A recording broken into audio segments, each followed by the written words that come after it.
అందరికీ నమస్కారం. మీనాకుమారి. ఈరోజు మనం మహాశివుడి గురించి కొన్ని విషయాలు చెప్పుకుందాం. మహాశివుడు లింగ రూపంలో ఉండే దేవాది దేవుడు. బ్రహ్మ, విష్ణు, రుద్రుడు, ఇంద్రుడు వీరంతా శివుని అంశే. అఖిలాండ కోటి బ్రహ్మాండమంతా శివశక్తియే. ఆది అంతం లేని అర్ధనారీశ్వరుడు ఆ శివుడు.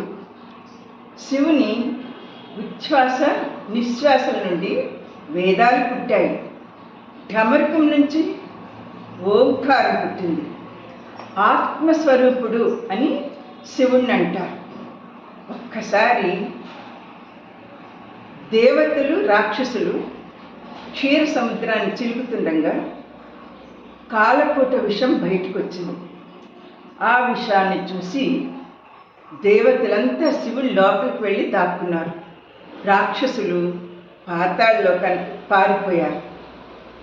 అప్పుడు ఆ విషం వేగంగా ఆకాశం వరకు వ్యాపించబోతోంది పైకి. అప్పుడు ఆ వేగాన్ని నియంత్రించి ఆ విషాన్ని 4 నేరేడుకాయల్లో ఇమిడ్చారు మహాశివుడు. ఈ సృష్టిని కాపాడాలంటే ఆ విషయాన్ని తాను మింగాలి. తాను మింగాలి అంటే లోపల దేవతలకు హాని కలుగుతుంది. ఏం చేయాలని చెప్పి ఒక్కసారి ఆ పార్వతీమాతను పిలిచి సంప్రదించారు.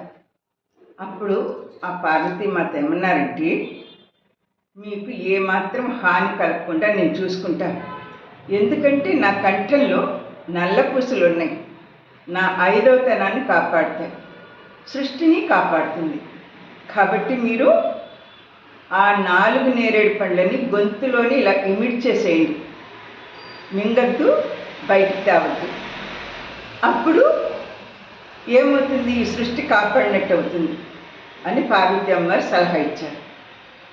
అప్పటి నుంచి శివుణ్ణి నీలకంఠుడు అంటారు. ఆ తర్వాత ఇంకో విషయం ఏంటంటే, మనం శివుడికి అభిషేకం చేస్తాం కదా, అప్పుడు ఆ కాలకూట విషం అగ్ని ప్రజ్వరిస్తూ ఉంటుందన్నమాట.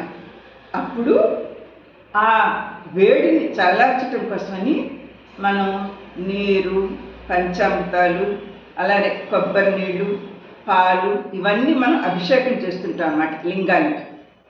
అది కాకుండా ఇంకో విషయం ఏంటంటే, వివాహ సమయంలో వధువుకి నల్ల పూసలు గుచ్చి ఒక దండలాగా గుచ్చి మెడలో వేస్తారు. ఎందుకంటే ఆ నల్ల పూసలు ఆ భర్తకి రక్ష అన్నమాట. ఈ విధంగా అప్పటి నుంచి ఆచారంగా వస్తుంది ఈ సాంప్రదాయం.